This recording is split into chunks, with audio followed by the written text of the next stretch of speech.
প্রভাবশালী ব্যক্তির একমাত্র সন্তান আদিত্য জীবনে যা কিছুই চেয়েছে হয় তা পেয়েছে, আর না হয় তা ছিনিয়ে নিয়েছে। আদিত্যর এই পূর্ণতার জীবনে হঠাৎ করেই হিরোইন আদায়ের এন্ট্রি হয়। আদিত্য এক দেখায় আদাকে ভালোবেসে ফেলে। ভালোবাসার মানুষকে পেতে আদিত্য সর্বস্ব দিয়ে আদার মন জয় করার চেষ্টা করতে শুরু করে। তবে আদা ভালোবাসা তো দূরের কথা, আদিত্যর এসব পাগলাটে কর্মকাণ্ডই সহ্য করতে পারত না। ক্ষমতার প্রভাব আর পাগলাটে প্রেম দেখিয়ে আদিত্য কি তার ভালোবাসার মানুষের মন জয় করতে পারবে, নাকি এই ভালোবাসাই তার জীবনের অভিশাপ হয়ে দাঁড়াবে? রোমান্টিক ড্রামা, ইমোশন আর ভালোবাসায় ভরপুর এক দিওয়ানি কি দিওয়ানিয়াত মুভির কাহিনী আজ আপনাদের সাথে শেয়ার করব। সো ভিউয়ার্স, জলদি জলদি সাবস্ক্রাইব করে নিন। তো চলুন বেশি কথা না বাড়িয়ে শুরু করা যাক আজকের মুভির এক্সপ্লেনেশন। পার্টি অফিসে কোনো ক্ষমতাশীল নেতাকে নিয়ে তিনজন মিলে গবেষণা করছে। নেতা বলে, বাবা আর ছেলের মধ্যে একটা তফাৎ আছে। বাবাকে পুরো দুনিয়া ভয় পেত, আর ছেলে দুনিয়াকে ভয় দিতে থাকে। আমাদের যে করেই হোক বিক্রম আদিত্য ভোসলেকে আগামীকালকে র্যালির আগেই আটকাতে হবে। এই জন্য গোল মিটিং বসেছে আজকে। সেখানে পার্টির অনেক মানুষ জমা হয়েছে। তবে মজার ব্যাপার হচ্ছে আদিত্যর বিয়ে সকলকে ফোন করে তাদের কুকীর্তির কথা বলা শুরু করে। সকলে বুঝে যায় এই পার্টির সাথে কাজ করলে তাদের কুকীর্তির কথা বেরিয়ে আসতে সময় লাগবে না। অতএব কোনো মতেই আদিত্য দলের বিপক্ষে যাওয়া যাবে না। এই হচ্ছে বিক্রমাদিত্য ভোসলে। আসলে ইলেকশন পার্টির সকলেই আদিত্যর সাথে সাথ দিতে মানা করেছিল, তাই তারা ছোট্ট এই ট্রিক খাটিয়েছে। যাই হোক, বিক্রম এই কয়েক মাসের মধ্যে শহরে উন্নতির জন্য নানা ধরনের কন্ট্রাক্টে সাইন করেছে। তাই অন্য প্রভাবশালী ব্যক্তি বলে, তোমার এসব কন্ট্রাক্ট যেন আমার কোম্পানি পাই, এই জন্য তোমাকে কত টাকা দিতে হবে বলো। বিক্রম বলে, এই কন্ট্রাক্ট তো আমি তোমাকে দেব না। লোকটি বলে, এত অহংকার কিন্তু ভালো না, দ্বিতীয়বার চিন্তা করো, না হলে কিন্তু পরে পস্তাতে হবে। আদিত্য বলে, আমার জন্মের সময় ডাক্তার বলেছিল মা না হয় সন্তানকে বাঁচাতে পারবে সে। বাবা আমার মাকে বাঁচাতে বলেছিল, আর আমি নিজেকে বাঁচিয়েছি। ওই দিনের পর থেকে সঠিক হোক কিংবা ভুল, আমার সিদ্ধান্তই শেষ সিদ্ধান্ত।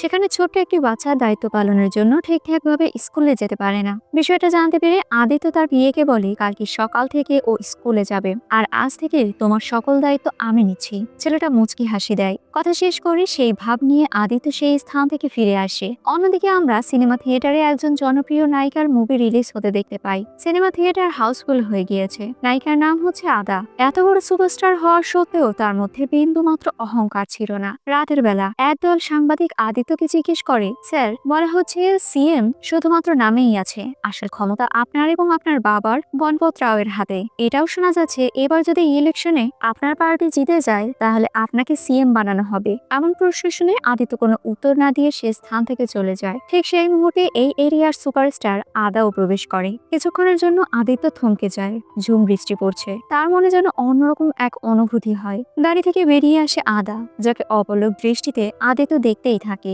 একদল সাংবাদিক আদাকে ঘিরে ধরেছে। আদিত্য সেই স্থানে গিয়ে সকলকে সরিয়ে দিয়ে আদার হাতে হাত রেখে চোখের ইশারায় তাকে তার সাথে যেতে বলে। আদা আদিত্যর সাথে সামনে এগিয়ে যায়। নির্দিষ্ট স্থানে আসার পর আদা তাকে ধন্যবাদ জানায়। তারা একে অপরের সাথে পরিচিত হয়। আদা জিজ্ঞেস করে, আপনি মুভি দেখেন? আদিত্য বলে, না, কারণ আমি কম্পিটিশন পছন্দ করি না। পলিটিশিয়ান কিংবা ফিল্ম স্টার দুই পক্ষই পাবলিককে স্বপ্ন দেখায়। কথাবার্তা শেষে আদা তার গন্তব্যের উদ্দেশ্যে রওনা করে, আর আদিত্য একভাবে তাকে দেখেই যাচ্ছে, মানে পুরোপুরি প্রেমে পড়ে গিয়েছে আর কি। বর্তমানে আদিত্যর ধ্যান জ্ঞান চিন্তা ভাবনায় শুধু আদা কল্পনায় ভেসে বেড়াচ্ছে। ওদিকে আদা একটা শুটিং এর কাজ করছিল। সে সময় তার ম্যানেজার এসে বলে, ম্যাম, প্রডিউসার কল করেছিল। সে আমাদের বলছে ভিডিওতে কিসিং ক্লিপ তুলে ধরতে, এছাড়া সে এগ্রিমেন্ট আগাবে না। আপনি একটু কথা বলে দেখুন তো। আদা ফোনটা নিয়ে বলে, স্যার, আপনি আপনার সাইন করা পুরো অ্যামাউন্টটা রিটার্ন করে দিচ্ছি, কারণ আমি চাই না আমাকে দিয়ে কেউ জোর করে আমার ইচ্ছের বিরুদ্ধে কাজ করা। কেউ জোর করলেই আমার মন বদলাতে পারবে না।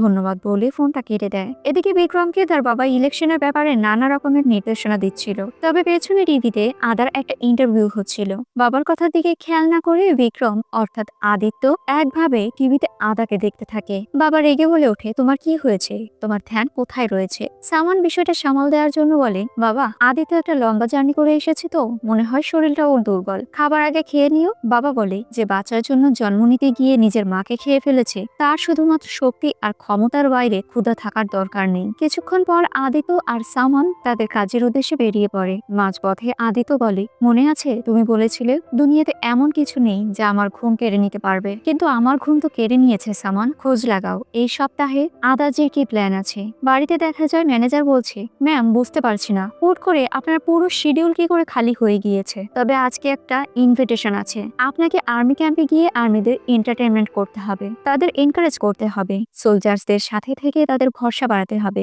এই ইনভিটেশন বিক্রম আদিত্য ভোসলের পক্ষ থেকে এসেছে। সে ইন্ডিয়ান আর্মি সিলেক্ট করার জন্য প্রতি মাসে একজন সেলিব্রিটির সাথে এই অনুষ্ঠানটা পালন করবেন। সবচেয়ে প্রথমেই আপনাকে দিয়ে শুরু করতে চাচ্ছে সে। তাহলে আমরা কি হ্যাঁ বলবো ম্যাম? আদা বলে, ওর ব্যাপারে তুমি কি শুনেছ? ম্যানেজার বলে, ওনাকে নাকি কেউ কখনো না করতে পারে না। পরবর্তীতে দেখা যায় আদা এই ইনভিটেশন ক্যান্সেল করে ফেলেছে। আদার পক্ষ থেকে জানানো হয়েছে সে খুব ব্যস্ত আছে, তাই সে সময় দিতে পারবে না। কিন্তু সামান বলে, এটা কি করে সম্ভব? আদাজির পুরো ক্যালেন্ডার আমরা খালি করে দিয়েছি, আর ক্যান্সেল করিয়েছি তো আমি নিজেই। আমি বুঝতে পারছি না এটা কেন সে বলল। আদিত্য বলে, তাহলে তো আমাকে আদাজির সাথে পার্সোনালি দেখা করতেই হবে, তার সাথে আমার অ্যাপয়েন্টমেন্ট ঠিক করো। পরবর্তীতে দুজনেই দেখা করে। আদা বলে, আসলে সোলজার্সদের সাথে ছবি তোলা, তারপরে তাদেরকে পার্সোনাল প্রমোশনের জন্য ব্যবহার করা আমার কাছে ফেক মনে হয়। আমি এটা বলছি না যে আপনার চিন্তা এরকম, আপনি এটা পাবলিসিটির জন্য করছেন না। কিন্তু আদিত্য বলে, আমি এসব পাবলিসিটি আর PR এর জন্যই করছি। আসলে আমি আগামী ইলেকশনে লড়তে যাচ্ছি, আমি ভাবলাম এটা আমার ইমেজের জন্য ভালো হবে। আর আপনি এত বড় স্টার, আপনি সাথে থাকলে এটা হয়তো আরো সহজ হয়ে দাঁড়াবে। আসলে আমি সত্যবাদী একজন পলিটিশিয়ান, আপনার সামনে আমার মুখ থেকে সত্যি কথাটা বেরিয়ে গেল। আচ্ছা বাদ দিন, আমি আপনাকে প্রপোজ করছি, কোনো ক্যামেরা প্রমোশন বা পাবলিসিটির জন্য নয়। আর আমি আপনাকে বলেছিলাম ভালোবেসে আমাকে সকলেই আদিত্য বলে ডাকে। আদা বলে, ওকে আদিত্য, আমি চাই না আমার জন্য আপনার প্ল্যান খারাপ হোক, কারণ আমি জানি আপনি ইলেকশনে জিতে যাবেন। আদিত্য বলেন, কিন্তু বর্তমানে আমি আপনাকে জিততে চাই, অর্থাৎ আপনার ভোট পেতে চাই, তাই প্লিজ এটা নিয়ে একটু ভেবে দেখবেন। আদা বলে, আচ্ছা আমাকে একটা কথা বলুন তো, আমার ম্যানেজারের থেকে না শোনার পরেও আপনি এখানে কেন দেখা করতে এসেছেন? আদিত্য বলে, আমি ভাবলাম না তো বলেই দিয়েছেন, দেখা হলে খুব বেশি হলে হ্যাঁ বলেও দিতে পারেন। আদা মুচকি হেসে দেয়। শুরু হয়ে যায় দুজনের জার্নি। অনেকটা রাস্তা তারা পাড়ি দিচ্ছে। যাওয়ার পুরো পথ আদিত্য ভালো করেই আদার খেয়াল রাখছে। ছুটির সময়গুলো তাদের খুব ভালোই কাটছিল। ক্যাম্পাসে আসার পর সকলেই তাদের সাদরে আমন্ত্রণ জানায়। গোসল করে তারা ফ্রেশ হয়ে নেয়। রাতের বেলা সৈন্যবাহিনী মিলে গল্প করতে বসেছে। এক সৈনিক জিজ্ঞেস করে, আদাজি আপনার কোন সিন বেশি পছন্দ হয়, অ্যাকশন সিন নাকি রোমান্টিক সিন? আবার অন্য সৈনিক জিজ্ঞেস করে, ম্যাম আপনার কোনো পার্টনারের সাথে প্রেম ভালোবাসা ছিল?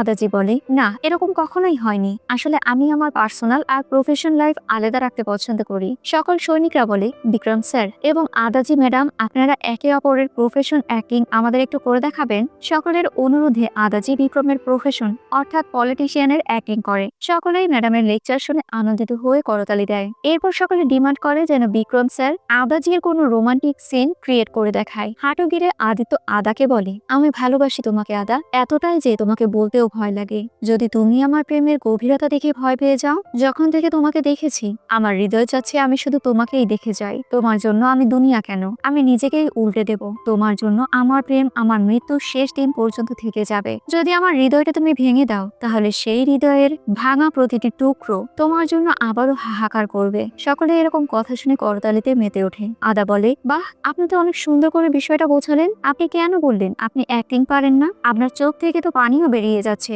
আমরা সাধারণ অভিনয়কারীরাও এমন অ্যাক্টিং করতে পারি না। আমি তো আপনার ভক্ত হয়ে যাচ্ছি। আসলে এসব কথাগুলো আদিত্য তার মন থেকেই বলেছিল, যার জন্য তার চোখে মুখে ভালোবাসার প্রকাশ ফুটে উঠেছিল। যাই হোক, অনেকটা রাত হয়ে গিয়েছে, যে যার মতো নিজের বেডরুমে চলে যায়। পরদিন সকালবেলা সকলে মিলে মিলিটারি ক্যাম্পাসে চলে এসেছে। সকলেই চারিপাশটা ঘুরে দেখছে। একজন সৈনিক এখানকার পরিবেশ সম্পর্কে নানা ধরনের কথা আদাকে বলছে। তবে আদিত্যর চোখ মুখ দেখে বোঝা যাচ্ছে এই বিষয়টা তার ভালো লাগছে না। ঠিক এই মুহূর্তে সেই সৈনিক চিৎকার করে আদাকে কোলে তুলে সরে যেতে গিয়ে পড়ে যায়। আদিত্য রেগে সৈনিককে টেনে ছুঁড়ে ফেলে দিয়ে বলে, তুই আমার আদাকে স্পর্শ করলি কেন?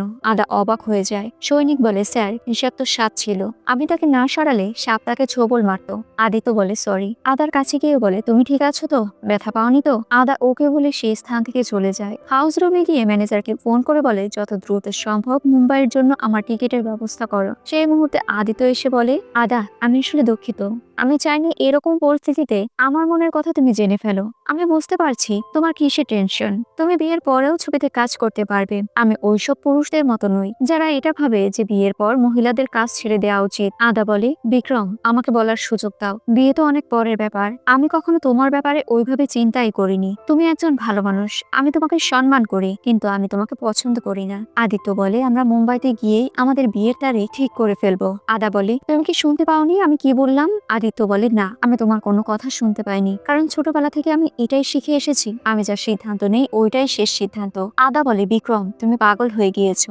আদিত্য বলে, হ্যাঁ, আমি তোমার প্রেমে পাগল হয়ে গিয়েছি। আমাদের বিয়ে তো হবে, বধূ তুমি সাজবেই, আর ওই লাল চুড়িতে তোমাকে না জানি কত সুন্দর লাগবে। এমন পাগলামো দেখে আদার চোখ থেকে টপ টপ করে পানি ঝরতে থাকে। আদিত্য তার চোখের পানি মুছতে গিয়েও আবারও হাত সরিয়ে ফেলে। আর একটা কথা, খুব বেশি হলে মেহমান মেহেন্দি আর মুহূর্ত অর্থাৎ বিয়ের দিনক্ষণগুলো তুমি নিজে পছন্দ করতে পারবে। এই বলে আদিত্য সেই স্থান থেকে চলে যায়। দুদিন পরেই আদিত্য বিভিন্ন রকমের উপহার নিয়ে আদাজির বাড়িতে পৌঁছে যায়। আদিত্য বলে, এমনিতে বিয়ের শুভক্ষণের উপহার তো বাবারই দেওয়া উচিত ছিল, কিন্তু বাবা শহরের বাইরে আছেন আর মা এই দুনিয়াতে বেঁচে নেই, তাই আমি নিয়ে এসেছি। আপনাদের পছন্দের ব্যাপারে আদার সাথে কথা বলার সুযোগ হয়ে ওঠেনি এখনো আমার, তাই আমি সবকিছু নিয়েই এসেছি। মা বলে, কিন্তু আমরা তো বুঝতে পারছি না এসব কেন তুমি করছো। আদিত্য বলে, আদা আপনাদের বলেনি? আমরা তো খুব দ্রুত বিয়ে করতে যাচ্ছি। এই মুহূর্তে আদা এসে বলে, তুমি এখানে কি করছো? আদিত্য বলে, আমি তো আব্বু আম্মু এবং আমার হবু শালীর সাথে বিয়ের উপহারগুলো শেয়ার করছিলাম মাত্র। আসো আমরা সবাই একসাথে বসে আমাদের বিয়ের ব্যাপারের কথাবার্তা ফাইনাল করে ফেলি। এই দেখো, আমি 5টা বিয়ের কার্ড নিয়ে এসেছি। যেই ডিজাইনটা তোমার পছন্দ হবে সেটাই তুমি চুজ করো। আমি জানি আমাদের বিয়ের তারিখ এখনো ঠিক হয়নি, কিন্তু এরপরেও আগামী 1 মাসের জন্য দেশের সেরা 5 স্টার হোটেলগুলো আমি বুক করে রেখেছি। তোমার যেখানে ভালো লাগবে আমি সেখানে বিয়েটা করব। আমি আংটি নিয়ে এসেছি, আমি চাচ্ছি এই আংটি পরিয়ে আমাদের সম্পর্ক পাকাপোক্ত করে নিতে। আদা বলে, তুমি আমার বাসা থেকে বেরিয়ে যাও। আদিত্য বলে, বলা হয়ে থাকে ভালোবাসায় জেদ করতে নেই, কিন্তু তোমার জেদের মধ্যেও ভালোবাসা রয়েছে। আদা বলে, তোমার ভালোবাসা ভালোবাসা নয়, এটা একটা পাগলামি। তুমি সবকিছু নিয়ে আমাদের বাসা থেকে এক্ষুনি বেরিয়ে যাও। আদিত্য বলে, স্যার, আপনি আপনার মেয়েকে বোঝান। বাবা বলে, আমি বুঝতে পারছি আমার মেয়ের মনে কি চলছে। ভালো হবে তুমি এইসব উপহার নিয়ে এখনই বেরিয়ে গেলে। আদা বলে, আমি এখানে আপনার মেয়ের হাত চাইতে আসিনি, আমি আমার হবু শ্বশুরকে জানিয়ে দিতে এসেছি সে তার মেয়ের বিয়ের কার্যক্রম যেন দ্রুত শুরু করে দেয়, কারণ মেয়েকে তো তার বিদায় করতেই হবে। এই বলেই আদিত্য সেই স্থান থেকে চলে যায়। এই বিষয়টা পার্টির মেম্বারদের মধ্যে জানাজানি হয়ে যায়, যার ইফেক্ট আদার ফিল্ম ইন্ডাস্ট্রির মধ্যে পড়ে। যে সিনেমা থিয়েটারে আদার ছবিগুলো মুক্তি পাবে সেসব থিয়েটারকে হুমকি দেওয়া হয়। অন্যদিকে আদার কন্ট্রাক্ট করা ছবিগুলো থেকেও আদাকে সরিয়ে দেওয়ার কথা বলা হচ্ছে। এসব কিছুর পেছনে কিসের কারণ, এই বিষয়টা আদা যে খুব ভালো করে বুঝতে পারে। আসলে এখন প্রডিউসার, ফিল্ম ডিরেক্টরের মাথায় টেনশন পড়ে গিয়েছে। তাদের মুভি রিলিজ হলে যদি পলিটিশিয়ানরা সেম ভাবে মুভি মুক্তি দিতে বাধা করে দেয়, তাহলে তো তাদের ক্ষতির সম্মুখীন হতে হবে। তাই তারা এসব পদক্ষেপ নিতে বাধ্য হচ্ছে। আদা রেগে আদিত্যর বাড়িতে চলে যায়। বাড়িতে প্রবেশ করতে যাবে তখন তাকে ফুলের পাপড়ি দিয়ে স্বাগতম জানানো হয়। আদিত্য এসে বলে, আমি জানতাম কোনো না কোনো একদিন তুমি আসবে, তাই আগে থেকেই সকল ব্যবস্থাপনা করে রেখেছিলাম। ভেতরে আসো আদা। আচ্ছা, ঢোকার আগে গৃহ প্রবেশ করো। কেন করবে না? ঠিক আছে, তুমি এমনিতেই ভেতরে আসো। এই দেখো, এটা আমাদের পারিবারিক ছোট্ট মন্দির। এই বাড়িতে টোটাল 6টা বেডরুম আছে। আমরা কিন্তু দোতলায় থাকবো। আর হ্যাঁ, আরেকটা রিকোয়েস্ট, আমাদের বাচ্চারাও কিন্তু দোতলায় থাকবে। দেখো, আমি আমার ঘরকে সাজাতে কোনো কমতি রাখিনি, কিন্তু তারপরেও যদি তোমার কোনো রকমের রিডেকোর করতে মন চায় তুমি তোমার মতো করে সাজিয়ে নিতে পারবে। আমি বলছি, আমি তোমাকে কখনো কোনো প্রকার কষ্টে ফেলবো না আদা। আদা বলে, কষ্ট না দেওয়ার জন্য তুমি অনেক ধরনের কষ্টই আমাকে দিচ্ছ। এইভাবে কখনোই তুমি আমাকে জিতে নিতে পারবে না। তোমার ঘরে 6টা হোক কিংবা 600টা ঘর, পূজারি আসুক কিংবা ভগবান, আমি কখনোই তোমার ঘরে বউ হয়ে আসবো না। যদি তোমার স্মৃতিশক্তি কম থাকে তাহলে লিখে নাও। না তো বলে দিয়েছি, খুব বেশি হলে না তো নাই থাকবে। এই বলে আদা চলে যায়। আদিত্য সম্পূর্ণ ভেঙে পড়ে। পরবর্তীতে পলিটিশিয়ান কিছু গুন্ডারা মা আর বোনের দিকে একটু অন্য নজরেই তাকাচ্ছে। এ বিষয়টা মা এসে তার মেয়ের কাছে বলে দেয়। আদা এতদিন চুপ ছিল নিজের ওপর যত সমস্যা হচ্ছিল বলে, কিন্তু ফ্যামিলি পর্যন্ত এখন সমস্যা চলে এসেছে, তাই সে এখন আর চুপ করে থাকবে না। সে দ্রুত এই বিষয়ে কমপ্লেন করতে মন্ত্রীর কাছে চলে যায়। তবে মন্ত্রী এবং পুলিশ কমিশনার তাকে তো ভাবি বলে সম্বোধন করতে শুরু করে। মন্ত্রী সাহেব বলে, ভাইয়া বলেছে আপনার ব্যাপারে, আপনাদের তো আর 1 মাসের মধ্যেই বিয়ে হবে ভাবি, চিন্তা করবেন না ভাবি, আমরা পুরো ফ্যামিলি মিলে সেখানে উপস্থিত থাকবো।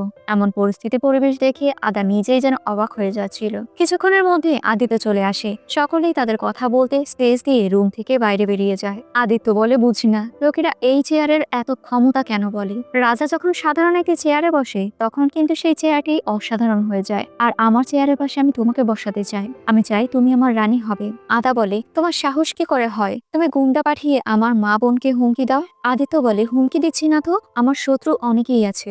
যদি তোমার আর তোমার ফ্যামিলির ক্ষতি করে ফেলে সেই জন্য তোমাদের উপর নজর রাখতে আমি ওদের পাঠিয়েছি। যতক্ষণ পর্যন্ত আমি জীবিত ততক্ষণ পর্যন্ত তোমার আর তোমার পরিবারকে কেউ ছুঁয়েও দেখতে পারবে না। তোমার ফ্যামিলি তো এখন আমার ফ্যামিলিও। আমি আমার পরিবারের কোনো ক্ষতি হতে দেব না। আদা কান্না করে হাত জোর করে বলে, দয়া করে তুমি আমাকে ছেড়ে দাও, আমাকে আমার মতো করে বাঁচতে দাও। আদিত্য তার পায়ের কাছে গিয়ে হাঁটু গেড়ে বসে বলে, দয়া করে এমনটা করো না, আমি তোমার কাছে ভিক্ষা চাচ্ছি। তুমি একবার হ্যাঁ বলে দাও, আমি বলছি আমি সারা জীবন তোমার কথা মেনে চলবো। আদা রেগে বাইরে বেরিয়ে যায়। অন্যদিকে আদার বাবা পেশায় একজন প্রফেসর। তিনি হঠাৎ করে খেয়াল করেন কোশ্চেন পেপার দাঁড়িয়ে এক কর্মী লিক করার চেষ্টা করছে। এই বিষয়টার জন্য রেগে চাচা সেই ব্যক্তিকে একটা চড় লাগিয়ে দেয়। লোকটি প্রতিশোধ নেওয়ার জন্য তার ইউনিয়নের সকলকে ডেকে চাচার বিরুদ্ধে আন্দোলন শুরু করে। চাচাকে মিথ্যা অপবাদ দেয়া হয়, কোনো কারণ ছাড়াই চাচাকে সেই লোকের সাথে দুর্ব্যবহার করা হয়েছে এই বলে। প্রিন্সিপাল বলে, দেখো উনি যে আমাদের কোশ্চেন পেপার লিক করছে বা করার সুযোগ পেয়েছে, এই বিষয়টা যদি আমরা সকলের সামনে তুলে ধরি তোমার সম্মান তো বেঁচে যাবে, কিন্তু আমাদের কলেজের সম্মান নষ্ট হবে। তাই ভালো হবে তুমি চুপচাপ তার কাছ থেকে হাত জোর করে ক্ষমা চাও আর আমাদের সকলকে এই বিপদ থেকে উদ্ধার করো। তবে চাচা বাইরে বেরিয়ে এসে বলে, আমি প্রতিষ্ঠানের জন্য কোনো ভুল কাজ কখনো করিনি, যার জন্য আমাকে ক্ষমা চাইতে হবে।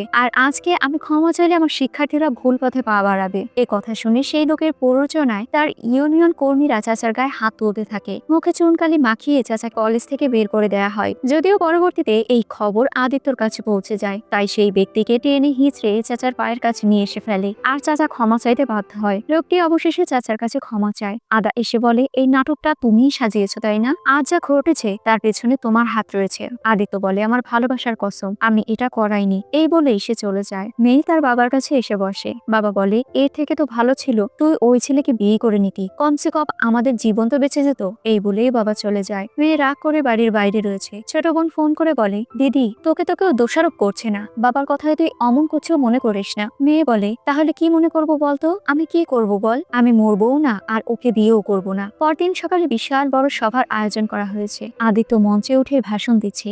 এই সময় আদা সেই স্থানে চলে আসে। মঞ্চে উঠে মাইক্রোফোনের সামনে গিয়ে দাঁড়ায় আর সকলকে উদ্দেশ্য করে বলে, আপনারা যাকে জেতানোর জন্য নারকেল ভেঙে গলা শুকিয়ে ফেলছেন সেই ব্যক্তি আমাকে অসম্ভব ভালোবাসে। এমন ভালোবাসে যে আমার থিয়েটারগুলো ভেঙে চুরে নষ্ট করে দিয়েছে। এতটাই ভালোবাসে যে আমার বোন, আমার মা বাবার আত্মসম্মান সবকিছু ছিনিয়ে নিয়েছে। এত ভালোবাসে আমাকে যে একটা সাধারণ কথাও সে বুঝতে পারছে না। আমি যে ওকে ভালোবাসি না সে সেই কথা বুঝতেই চাচ্ছে না। ও আমার সম্মান, আমার শক্তি মাটিতে মিশিয়ে দিয়েছে। প্রতিটা পদে পদে এমন ব্যবস্থা করেছে যাতে আমি ওকে জোর করে ভালোবাসি ফেলি। সিএম এর কাছে গিয়েছিলাম, সে আমাকে ভাবি বলে ডেকেছে। কমিশনার সাহায্য করার পরিবর্তে তার ছেলের জন্য আমার সাথে সেলফি নিয়েছে। আইন কানুন সরকার সবকিছুই এর কাছে পোষা কুকুরের মতো। তবে ও ভেবেছিল একটা মেয়ে হয়তো বা কমজোরি হবে। আমি সকলের সামনে অ্যানাউন্স করছি, আজ থেকে 7 দিনের মধ্যে যে কেউ আদিত্যকে মেরে ফেলতে পারবে আমি আদা তার সাথে একটা রাত কাটাবো। এ কথায় জনসাধারণ খেপে যায়। আদা আদিত্যর কাছে গিয়ে বলে, তুমি আজ পর্যন্ত মেয়েদের চুরির আওয়াজ শুনেছো এবং দেখেছো, তুমি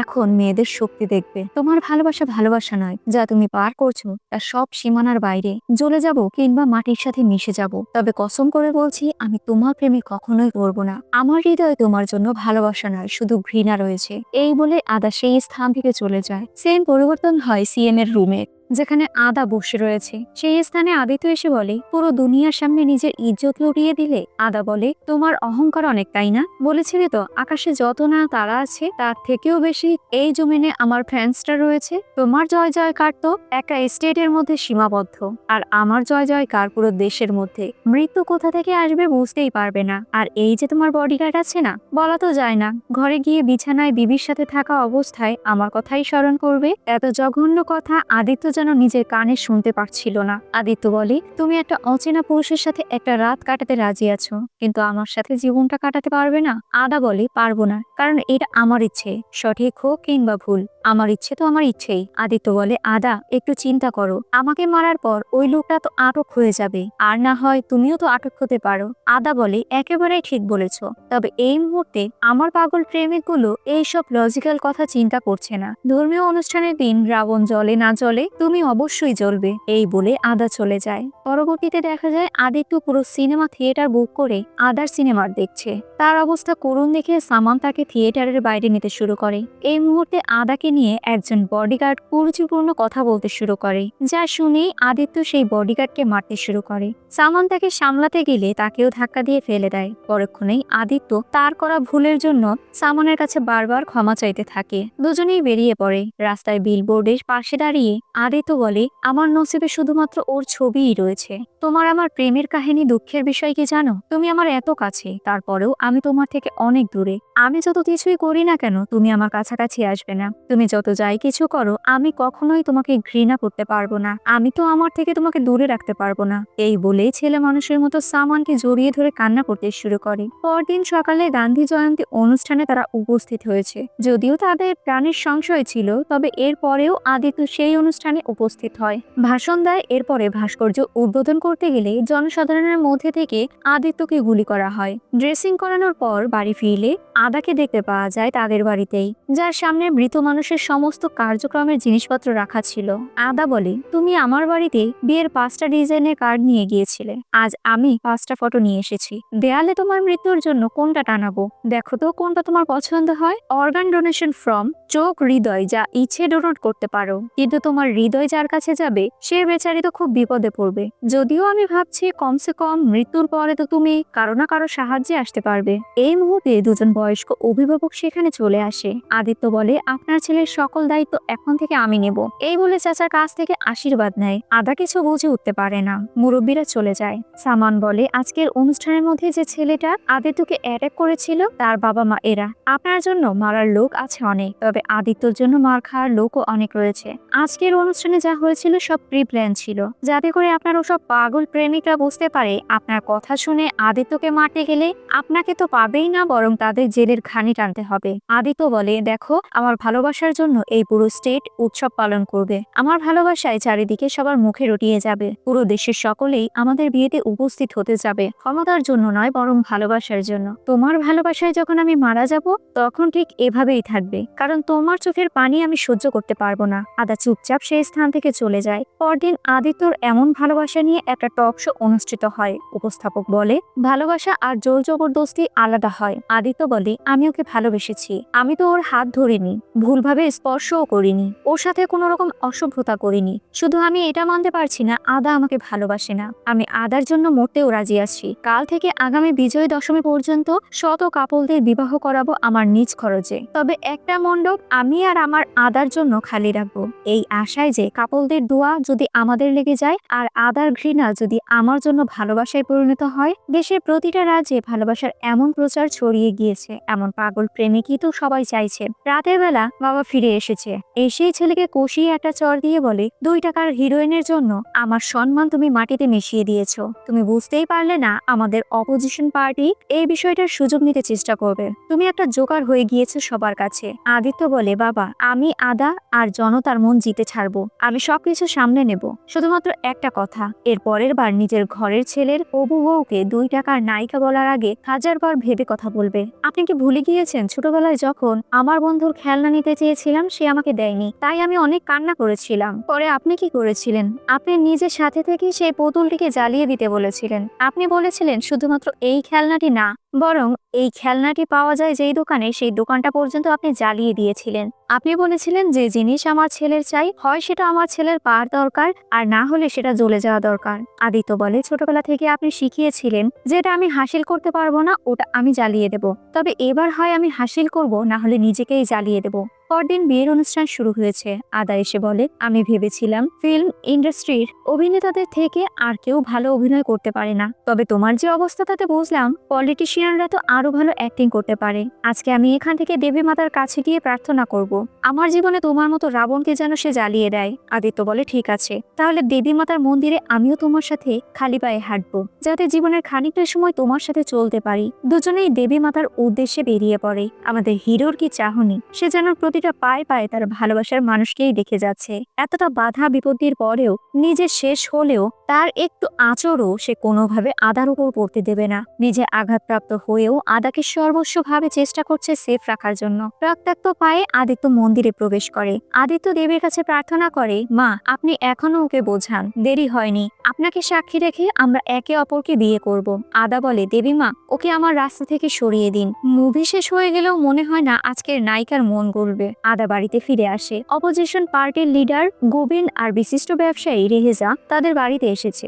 সব কথা শোনার পর আদা আদিত্যকে ফোন করে বলে, তোমার শত্রুরা আমার বাড়িতে এসেছে, তারা চাচ্ছে আমি তার দলকে সাপোর্ট করি, তার বদলে ওরা তোমাকে আমার জীবন থেকে সরিয়ে দিতে সাহায্য করবে। তবে একটা কথা তুমি আর ওরা ভালো করে শুনে রাখো, তোমাকে এত ঘৃণা করে যে আমার ঘৃণাও কারোর সাথে শেয়ার করতে আমি পারবো না। অপমানিত হয়ে শত্রুপক্ষ আদার উপর প্রতিশোধ নেওয়ার জন্য প্ল্যানিং শুরু করে। সেই মুহূর্তে আদিত্য এসে বলে, আজকের পর থেকে আদা যেই গলি থেকে যাবে সেই গলি থেকে তোমাদের চিন্তাও যদি চলে যায় তাহলে মন্ত্রণালয় কিংবা শৌচালয় কোথাও দাঁড়িয়ে থাকার তোমরা রাস্তা খুঁজে পাবে না। পরদিন খবর পেয়ে ব্লাড ডোনেশন করতে আদিত্য চলে যায়। আদিত্য বলে, আমার বিশ্বাস আমার রক্ত নিতে তুমি মানা করবে না, তাই ভাবলাম কেননা ভালো কাজে একটু নিজেকে সামিল করে নেই। রক্ত নেওয়া শুরু হয়ে যায়। আদিত্য বলে, আমার রক্তের গ্রুপ HR নেগেটিভ, সামনে রেখো, খুবই রেয়ার গ্রুপ। আদা রক্তের বোতলটা হাতে নিয়ে বলে, তোমার এই রক্ত তোমার নিজের কাজেও আসবে না। এই বলে রক্তের বোতল ফেলে দেয়। আদা চলে যায়। আদিত্য সবসময় আদার আশেপাশে থাকার চেষ্টা করত। তারা দুজনেই একটা অনুষ্ঠানে এসেছিল। সেই অনুষ্ঠানের নাট্যমঞ্চ চলছিল। নাট্যমঞ্চের এক ফাঁকে একজন ব্যক্তি আদিত্যের শরীরে তীর ছুঁড়ে মারে, তবে একটুর জন্য তার গায়ে লাগে না। এসব পরিস্থিতি দেখে আদা আনমনে আদিত্যের কথা কল্পনা করছে। এ সময় কিছু গুন্ডারা তার গাড়িকে অ্যাটাক করে। এদিকে দেখা যায় বাবা তার সন্তানকে বলছে, কুকুর আর বাঘের মধ্যে পার্থক্য রয়েছে জানো তো, মেয়েটাকে উপরে তুলে এনেছি, যা খুশি তাই করো, কিন্তু একটা কথা মনে রেখো, কালকের পর থেকে ওই মেয়েটার নাম যেন তোমার মুখে আর না শুনতে পাই। এই বলে বাবা বেরিয়ে যায়। আদিত্য দ্রুত উপরের রুমে চলে যায়। আদা বলে, আসল চেহারা তো দেখিয়েই ফেললে, এসব প্রেম ভালোবাসা সব মিথ্যে কথা। আসলে তোমার মনের আকাঙ্ক্ষা তোমার তো শারীরিক চাহিদা, তাই তো? আসো, তোমার যা খুশি তাই করো, আমার হৃদয় তোমার জন্য তারপরও কখনোই ভালোবাসা জন্মাবে না। আদিত্য নিচে পড়ে থাকা ওড়নাটা আদার গায়ে পেঁচিয়ে দেয়। আদিত্য বলে, দুঃখ এটা নয় যে তুমি আমাকে ভালোবাসোনি, দুঃখ এটা যে তুমি এখনো আমাকে চিনতে পারোনি। এটা আমার কোনো প্ল্যান না, এটা আমার বাবা করেছে। তুমি সবার কাছে বলো না আমি তোমার জীবনের ভিলেন, তাহলে আমি ইতিহাসের প্রথম ভিলেন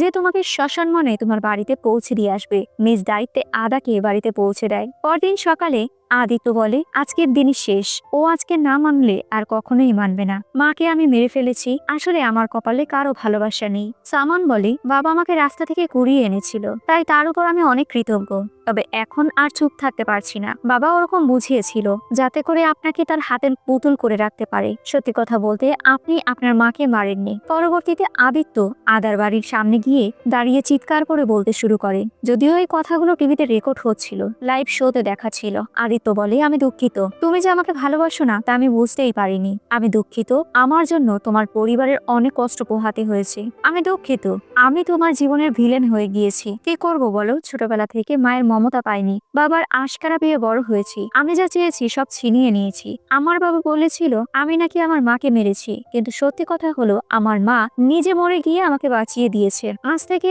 আমি আমার সকল ক্ষমতা ছেড়ে দিচ্ছি। কোনো পুলিশ আমাকে সালাম দেবে না, কোনো মন্ত্রী মিনিস্টার আমার জন্য চেয়ার খালি করবে না, আর কোনো আদা আমার বিরুদ্ধে কোনো ধরনের অভিযোগ করার সুযোগই পাবে না। আমি আজকের পর থেকে না কোনো ইলেকশন আর না কারো মন জিততে চেষ্টা করব। আমি মরার আগে তোমার চোখে একবার নিজের জন্য ক্ষমা দেখতে চাই। যেখানে তুমি আমার মৃত্যু দেখতে চেয়েছিলে সেখানে আজ রাতে প্লিজ যেও। এমনও তো হতে পারে ওখানে তোমার কোনো আশিক আমাকে গুলি করে মেরে ফেলবে। প্লিজ তুমি আসতে চেষ্টা করো আর মৃত্যুর আগে আমাকে ক্ষমা করে দিও। রাত হয়ে যায়, অনুষ্ঠান শুরু হয়ে গিয়েছে। কিছুক্ষণ পর আদা সেখানে উপস্থিত হয় আর অনেকটা দূরে সামান কান্না ভরা চোখ নিয়ে আদিত্যকে গুলি করে। তবে গুলিটা মিস্টেক হয়। গুলির হাত থেকে বাঁচাতে আদিত্য আদাকে প্রোটেক্ট করতে শুরু করে। হুট করেই আদিত্যর বুকে গুলি লেগে যায়। আদা আদিত্য বলে চিৎকার করে ওঠে। সামান নিজেও কষ্টে চিৎকার করে ওঠে। সকলেই বুঝতে পারে আদাকে শান্তি দেওয়ার জন্যই আদিত্য এই প্ল্যান করেছিল।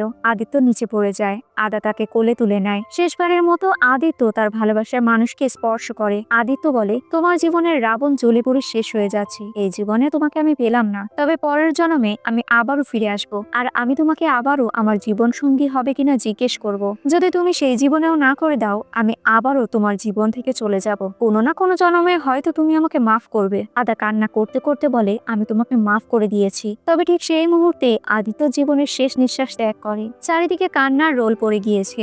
আদা নিজের হাত থেকে আদিত্যের দেয়া এঙ্গেজমেন্ট রিংটা বের করে নিজেই নিজের আঙুলে পরে নেয়। এরকম দুঃখময় কাহিনী দিয়ে আজকের মুভি এখানেই শেষ হয়ে যায়। সো ভিউয়ার্স, ভিডিওটা কেমন লাগলো? ভালো লাগলে লাইক, কমেন্ট, শেয়ার এবং সাবস্ক্রাইব করবেন। এতক্ষণ আমার সাথে থাকার জন্য অসংখ্য ধন্যবাদ।